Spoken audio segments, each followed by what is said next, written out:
Many audiophiles start with an affordable stereo and upgrade every now and then. Me too. In this video I report on the developments over the last 15 years of my Setup 1A, as can be found in my living, and what I have learned from that.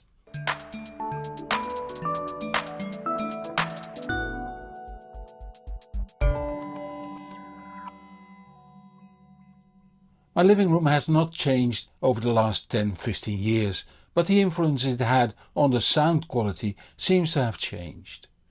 The low frequency reproduction has become tighter, while the stereo image became more focused and the soundstage got deeper and wider. Thinking back, there were three phases marked by the loudspeakers on duty. Not that the improvements in sound quality were entirely due to the speakers. But when changing speakers, other electronics became a necessity, or at least desirable.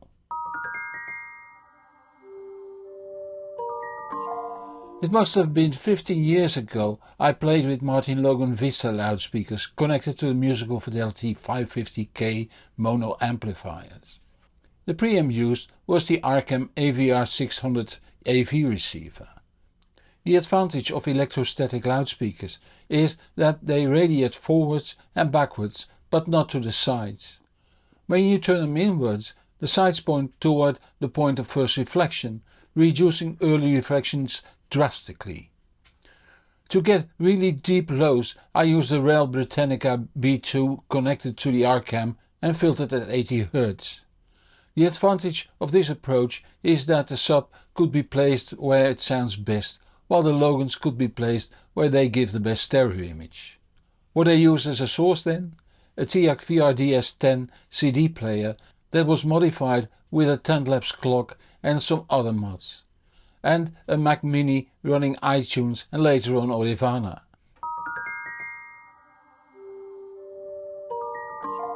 A few years later I updated the AV receiver, mainly for the new HDMI and video standards, and I bought a pair of Audiophysic Scorpio loudspeakers. They have a high efficiency, so I started using the Audionote Sorrow SE tube amp that I already had, and that was modified and upgraded by Peter van Willenswaard of Audiomagic and Grim Audio. One of the modifications was a trigger input that switched on line inputs directly to the power amplifier. This way I could still use the left and right speakers for the surround setup by connecting them to the front left and front right preamp outputs of the NAD T758 version 3 AV receiver.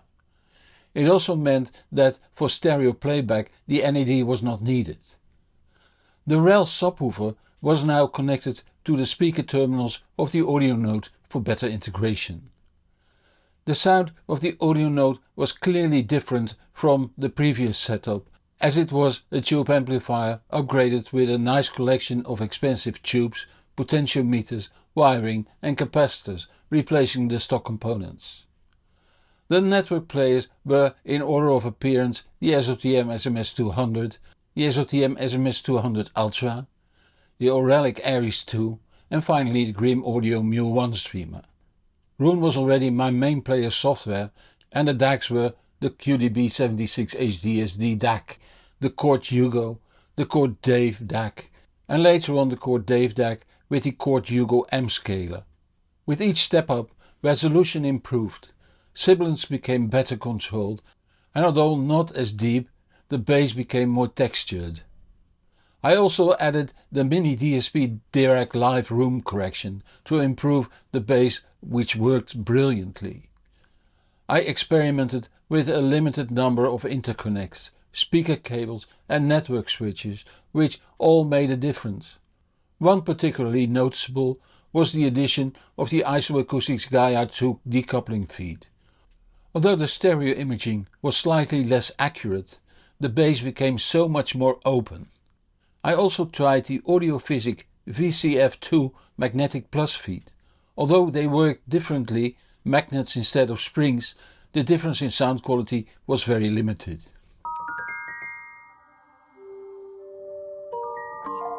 Now we are getting closer to my current reference setup 1A. The first thing that changed was the amplifier, which now is the idiosyncratic Air Acoustics AX520. Idiosyncratic in terms of technology. I described it in the video Air Acoustics AX520, links at the usual places. It changed the character of my Setup 1 drastically. It made it more upfront, gave deeper bass, while resolution, stereo image and focus remained about the same. It also meant the end of the rail subwoofer in Setup 1. The Air is a fully balanced, thus bridged amplifier, so the rail could not be connected to the speaker terminals. I had to figure out a way to have a ground point to connect the minus of the sub to. It never got that far, because then came the PMC FAC12 signature loudspeakers. They go so deep that a subwoofer was no longer necessary. The bass became very impressive and the texture was rich. The resolution took a big step forward, the microdynamics improved further, snares got more bite and copper got more power without becoming harsh. Of course I had mounted the PMC FAC12 with the Isoacoustic Gaia 2 feet. When they were replaced by the Stack Audio OVA 70s, the bass became more open and deeper again. The stereo image also became better. And then came the Grim Audio Mute 2 music player. It sounds so good, so real, that even now, after a year, I still discover details in the music that I have owned and played for decades. Of course, this is not only because of the qualities of the Mute 2, but if it did not play to the amplifier could not send it to the speakers. The first thing I have learned is that the source is enormously important. In my case, they were all digital sources. Don't believe that all digital sources sound alike, since bits are bits. I have thought that in the beginning too, when I started streaming and had a Squeezebox connected to the Chord QDB76 HDSD DAC. Initially I was impressed. I played with the 3-second buffer in the Chord switched on, for the story was that by buffering all jitter problems were gone. One day I compared the sound with the buffer engaged to that with the buffer switched off. I really couldn't hear any difference. But since the reasoning behind the buffer made sense, I couldn't accept the outcome for some time. After that I upgraded the streamer in several steps from the Squeezebox to the Grim player. It might be clear that every step meant an upgrade in sound quality.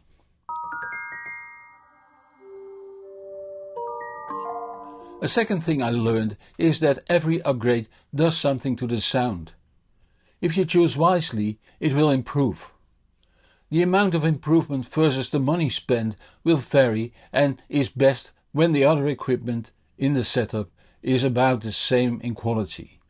Often that also means about the same in price, especially when you compare the price of electronic components to the price per speaker. Unfortunately, this rule knows as many exceptions as combinations that can be made.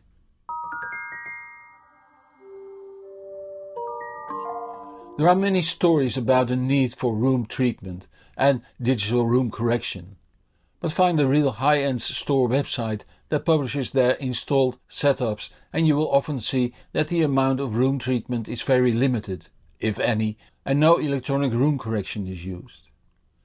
There can be several reasons for this. If you can spend 100k on a stereo, you often have a home with large rooms. But I have also seen average size listening rooms with stereos priced well above average. And it's only since I was blessed with my current Setup 1A that I noticed the need for room correction wasn't there. I think I now understand why this is. I noticed that the bass response improved after the Air Amp and Grim player was installed. I was concerned that the PMCs, because of how deep they go, might cause serious low-end problems. The ground floor of my house is 10 meters by 5.4 meters with a 2.6 meter ceiling. There's a hallway and a staircase, but the rest is open.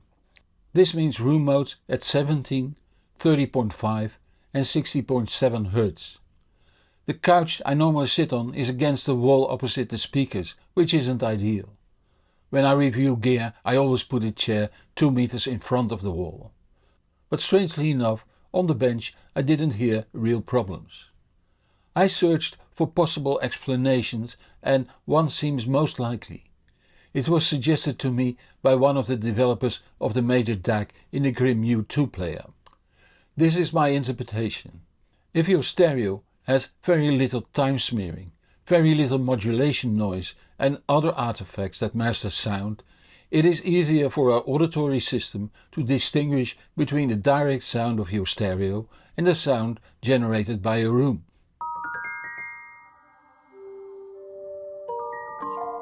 I admit that I chose this subtitle to provoke at least some of you. But of course there is no such thing as Ethernet distortion. But pollution and distortion of the analog square wave signal used for all digital connections will cause distortion during the digital to analog conversion. I've made several videos on this topic. Since there is some progressive insight, I recommend you to watch Ethernet connections can affect the sound quality if you want to know more about this topic. In short, when a digital connection suffers from DC shift, phase noise, square wave distortion or other mishap, digital information won't get lost, but it will cause jitter at the input of the digital to analog conversion circuit, commonly known as the DAC chip. The impact of the sound quality can be serious.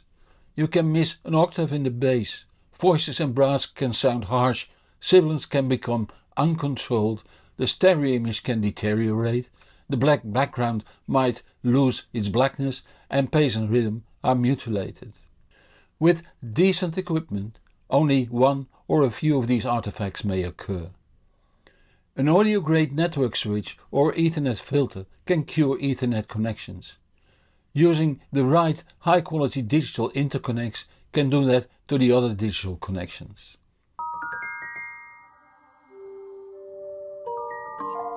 There's much more I've learned over the years. For instance, that a number of manufacturers manage to design and produce audio products at a constant above average price performance rate. I've learned that every country has manufacturers that design excellent products. I've learned that the internet is full of urban myths and misinformation. I've learned that many audiophiles have lots of questions and uncertainties. And I've learned that it is enormously satisfying to make videos answering those questions and explaining things on audio. I know this since this video is number 563. And on that bombshell we come to the end of this video. There will be a new video next week, so subscribe to this channel or follow me on Patreon, Facebook, LinkedIn or Instagram to stay informed when new videos are out. Subscribers to Patreon and YouTube Premium see my videos 1 week earlier and commercial free. Help me reach even more people by giving this video a thumbs up or link to this video on the social media. It is much appreciated. Many thanks to those viewers that support this channel financially. It keeps me independent and lets me improve the channel further. If that makes you feel like supporting my work too, the links are in the comments below this video on YouTube. I'm Hans Beekhuizen, thank you for watching and see you next week. And whatever you do, enjoy the music.